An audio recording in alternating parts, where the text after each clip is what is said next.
여러분 안녕하십니까? 광주 MBC 뉴스데스크입니다.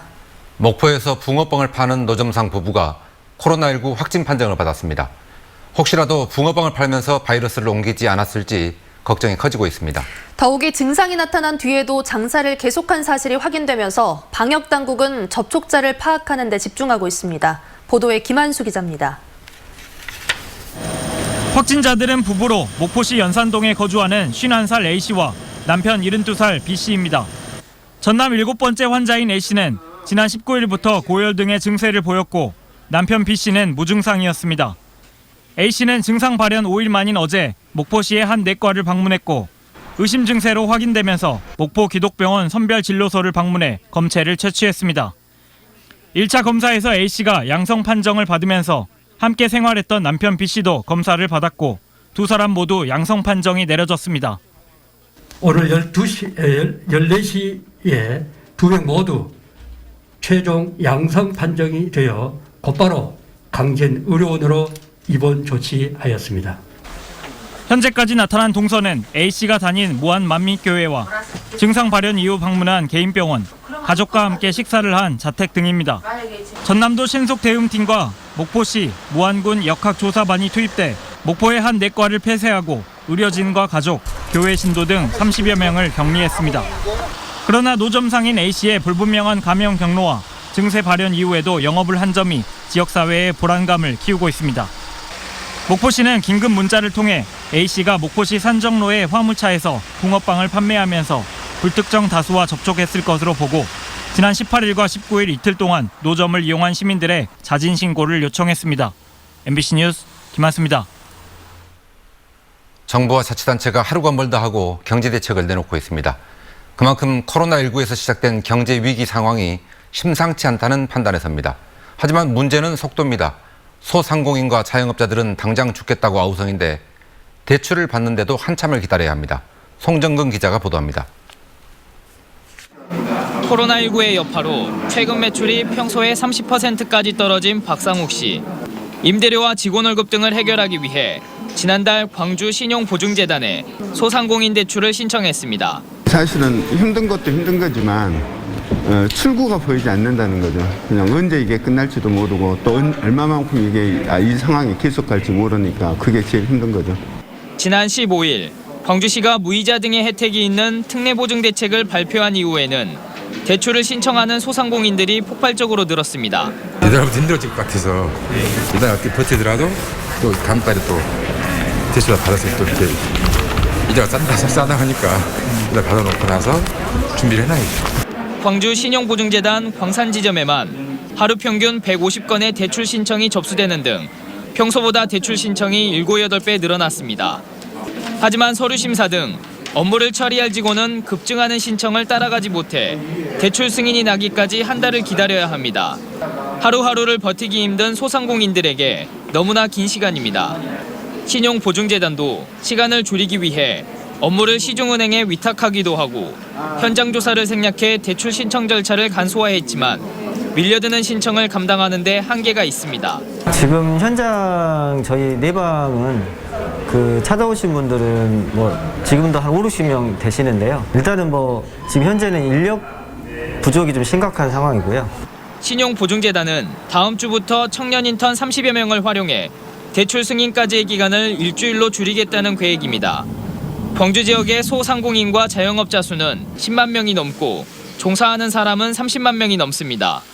이들이 힘겨운 시기를 견뎌낼 수 있도록 속도감 있는 행정 절차가 필요해 보입니다. MBC 뉴스 송정근입니다. 코로나 여파로 경찰의 단속이 느슨해진 사이에 음주운전 사고가 잇따르고 있습니다. 어젯밤에는 음주 사고를 내고 도망가는 운전자를 시민들이 추격해서 경찰에 넘기기도 했습니다. 이다현 기자가 취재했습니다. 한밤중 광주 시내에서 일어난 교통사고 현장입니다. 오토바이는 쓰러져 있고 또 다른 승용차는 길 한가운데 멈춰 있습니다. 그런데 사고를 낸 검은색 승용차가 갑자기 전속력으로 달아나기 시작합니다. 이를 목격한 다른 시민들이 쫓기 시작합니다. 지금 여기 3번에서 사고도 찼어요, 방향으로. 도로를 역주행하고 신호도 무시하며 달아나던 운전자는 결국 신고를 받은 경찰이 길을 가로막자 그제서야 멈춰섰습니다. 사고 지점에서 1km가량 떨어진 이곳에서 붙잡힌 남성은 알고 보니 음주 상태였던 것으로 드러났습니다. 접촉 사고를 냈다가 피해자들에게 음주 사실이 들통나자 냅다 달아났던 겁니다. 소송 무는 게 아니고 매달리려 했어요. 매달려야 그 사람이 출발해버리니까 소송을 들어가지고 입에서 피가 줄질라고 그러시더라고요. 시민들의 추격 끝에 붙잡힌 51살 김모 씨. 경찰이 음주 측정을 해보니 혈중 알코올 농도가 만취 상태인 0.118%였습니다. 코로나 여파로 경찰의 단속이 줄어든 틈을 타 음주운전이 기승을 부리고 사고도 잇따르고 있습니다. 최근 광주에서 차량이 두 동강 나면서 20대 남녀 탑승자 5명이 모두 숨진 사고 역시 운전자가 술을 마신 것으로 드러났습니다. 실제로 광주 지역에서 일어난 지난 2달 동안의 음주운전 교통사고는 102건, 지난해 같은 기간 69건에 비해 1.5배 늘었습니다. 경찰이 음주 의심 차량만 골라 측정하는 선별 단속을 실시하고 있지만 음주운전을 막기에는 역부족으로 보입니다. MBC 뉴스 이다현입니다. 내일부터 이른바 민식이법이 시행됩니다. 어린이 보호구역의 교통안전시설을 보강하고 만약에 여기서 사고를 내면 처벌을 대폭 강화하는 내용입니다. 우종은 기자가 보도합니다. 광주 한 초등학교 앞 도로에 제한 속도가 30km임을 알리는 표지판과 현수막이 붙었습니다. 어린이 보호구역이지만 차량 통행량이 많아 제한 속도가 50km였지만 민식이법 시행에 맞춰 조정된 겁니다. 우선 157개 광주 모든 초등학교가 대상인데 제한 속도가 50km인 10개 유치원 도로도 30km로 바뀔 예정입니다. 학교 앞에 차들이 너무 싱싱 다니고 하면 아무래도 위험하고 그러니까 학교 주변으로는 30km 해서 통행을 좀 제한하는 게 괜찮다고 생각해요.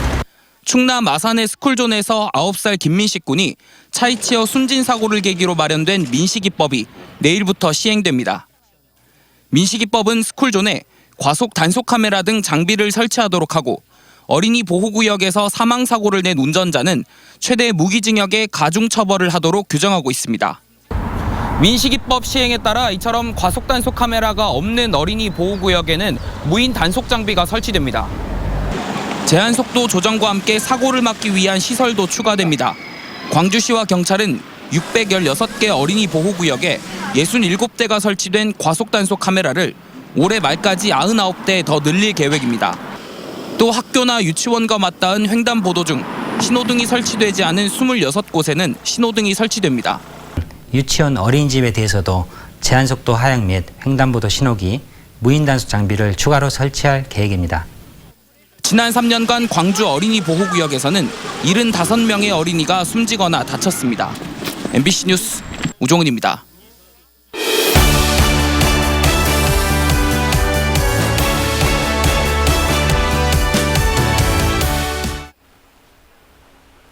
(4.15) 총선을 앞두고 각 정당의 정책과 공약을 집중 점검하는 기획 시리즈. 오늘은 두 번째 순서로 노동자와 농민, 서민을 위한 정당을 표방하는 민중당의 총선 전략을 살펴보겠습니다. 이계상 기자가 보도합니다. 민중당은 옛통합 진보당을 계승하는 진보 정당입니다. 21대 국회의원 선거에서 광주 전남 지역구 6곳에 후보를 출격시켰습니다.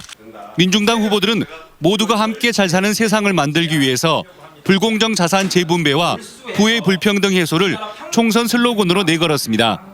대한민국 상위 1%의 자산을 몰수해 서민들에게 재분배하고 사회적 불평등이 대물림되지 않도록 하겠다는 총선 공약을 제시하고 있습니다. 노동자 서민들이 가장 간절히 바라고 있는 우리 사회의 빈부의 격차, 사회 양극화를 해소하기 위한 근본적 조처를 이야기하고 있습니다. 특히 코로나19 확산으로 서민들의 경제적 어려움이 커진 상황에서 기본 재난소득 지급 대상을 선별하지 말고 모든 시민들에게 100만 원씩을 지급해야 한다고 주장하고 있습니다. 액수를 30만 원부터 이렇게 한다고 쭉 되어 있는데 액수를 100만 원으로 상향 지급하라라는 것이고, 이번 총선에서 준연동형 비례대표제가 처음으로 도입되면서 군소정당들의 의석수 확보 가능성이 어느 때보다 높아진 상황.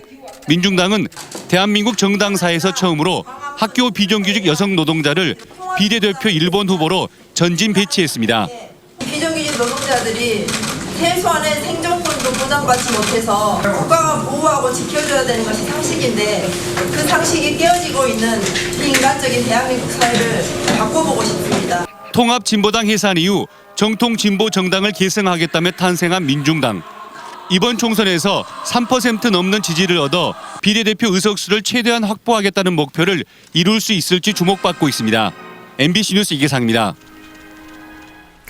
민생당이 광주 동남을 선거구에 김성환 후보를 단수 공천하기로 한 공천관리위원회의 결정을 다시 심의하기로 했습니다.